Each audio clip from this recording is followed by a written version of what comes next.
Wow, what an amazing time we've already had in God's house. And, I'm really excited for this offering message because this is actually something which God really spoke to me about my life and just in my own prayer time, and specifically about how I was praying for finances and how I was living. And then when more God was developing it within me, I was like, oh, this should be my next offering message, which I was kind of excited about, but I also knew that some people, mainly the boys in our family, might mock me for it. But I'd love to put up the title screen for today's offering, and this is The Sound of Offering. So as some of you might know, I love movies, and God will often speak to me through movies. But also the last few weeks, I've been slightly unashamedly obsessed with the sound of music, and I've watched it about half a dozen times, watched documentaries on it, I'm reading a book about the making of it, and right now it's like I'm half in Melbourne, half in Austria, and it's wonderful. So I'm in a blissful little season of life. And when I was, going back over it and reading some of the books, especially about the history of how they turned it from the play into the film, and it struck me that one of the most famous songs in the entire show is a song called Edelweiss.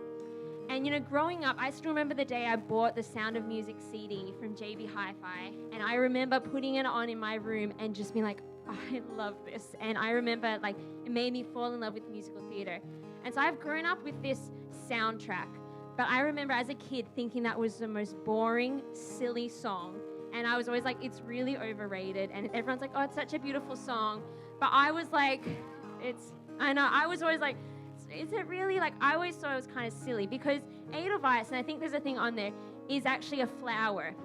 And so I remember, even as a tween being like, is it really nice that this grown man is singing this song to this flower? In the movie, it's this beautiful moment when the captain, for the first time, he sings, showing his transformation and his love for his children and his love for Maria. And he sings this beautiful song.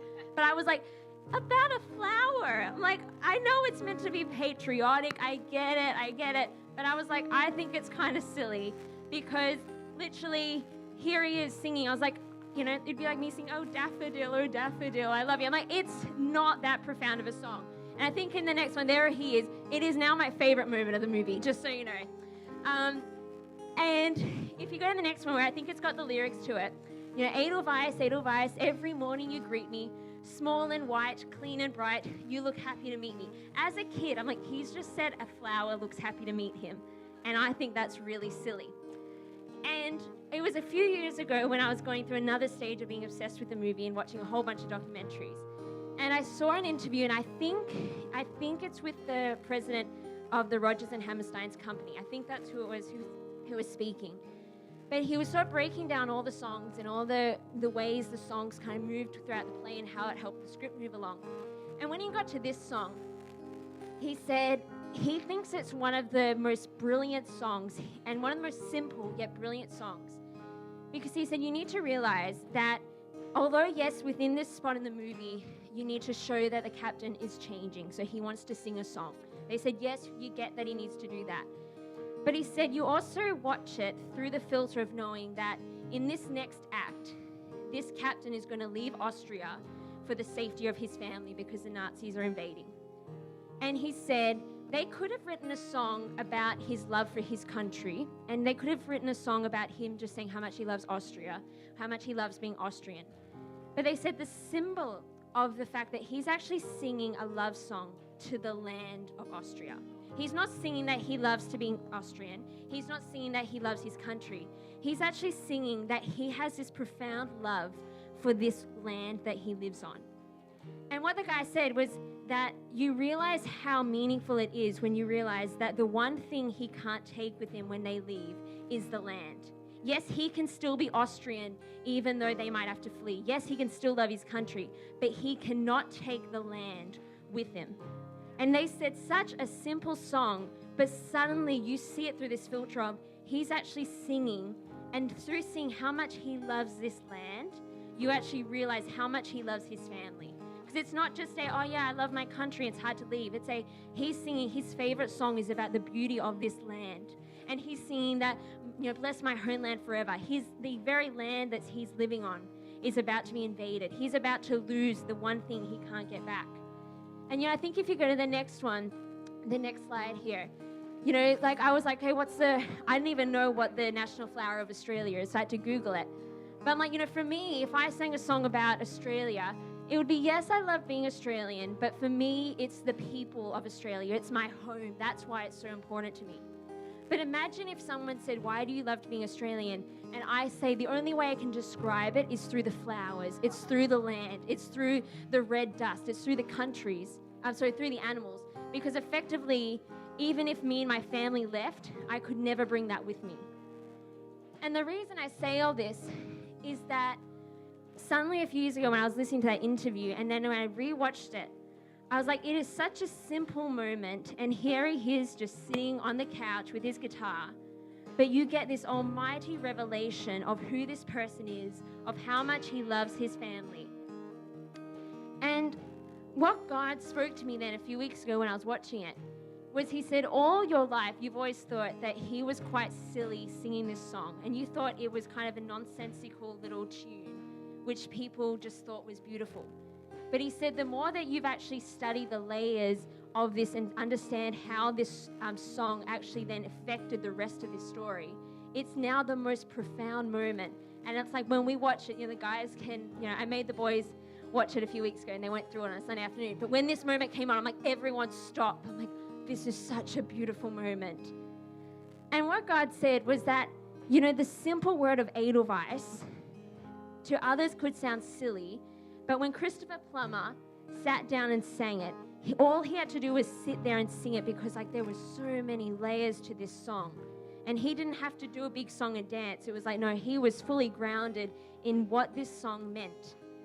And what God spoke to me about was he said, when you say the words, God is my provider, he said the world could think it's as silly as you sing a song about a flower. Like, oh yeah, okay, God's your provider, sure. But that's just something you're saying. But he said, I need you, and this was genuinely the challenge God gave me. He said, I need you to have such a profound understanding of those words that it's like when Christopher Plummer sat down on that couch with that guitar, it was like everything stopped because he knew how symbolic these words were.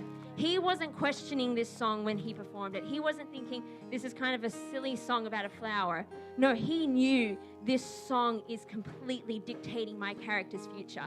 This song is going to be how my character is remembered. This is the song which will actually encapsulate the greater meaning of this story. This song is something which we'll talk about, you know, about the historical aspect of it and about the political aspect of this story. And I felt God say, when you come on a Sunday, give your offering, you need to come and say, God is my provider, and suddenly have a wave of understanding of what that means. You know, when Christopher Plummer said Edelweiss, he was thinking about what was about to happen to his country. When he sang Edelweiss, he was thinking about what was he about to do for his family. And, you know, in a real world situation, when I come and put my offering in the bucket, I need to say, God's my provider. And I'm saying that with the realization, the revelation that there was a ram in the thicket when Abraham needed something. That I say, God is my provider, and I see that fish opening its mouth and there being a coin in it. I need to say, God is my provider, and I can see a little boy bringing his lunch and God feeding thousands. I need to say, God is my provider, and I'm seeing my family taken care of. I say, God is my provider, and I see my church flourishing. I say, God is our provider, and I see us giving meals out to the homeless people in this area. I say, God is our provider, and I'm seeing the future of this church impacting this region. And, you know, I want to challenge you that when you say God is our provider, other people could look on you and think, oh, that's just a nice little saying. But no, for me, there is so many layers to this. And every time I say it, I get a new revelation of what does it mean for God to be my provider. You know, every time I watch The Sound of Music, and yes, I know I'm obsessed with it, because every time I watch it, I feel like I get a greater love for this movie and this script and this story.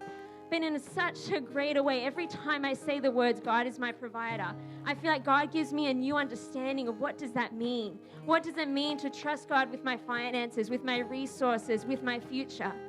And so, you know, as the band plays this song, and we want to invite you to now bring your offering, and there is no obligation. We don't keep record of who gives, who doesn't. The details for how to go will be on the screen behind me. For if you want to give, you know, there'll be buckets passed around. You can come and use the EFTPOS machine out the back. But I want you to sit there and I want you to say the simple words, God is my provider. And I want you to realize how many layers there are to those words and how symbolic that word is and how prophetic that word is. And that one declaration can change your future. That one declaration can change your family. That one declaration with a true revelation of what it means and attaching your faith to it can change this church as we together say the simple words, God is our provider. So then I encourage you to play. There'll be buckets to be passed around now. And I would love you to just sit in your seats and just think of that word, God is our provider.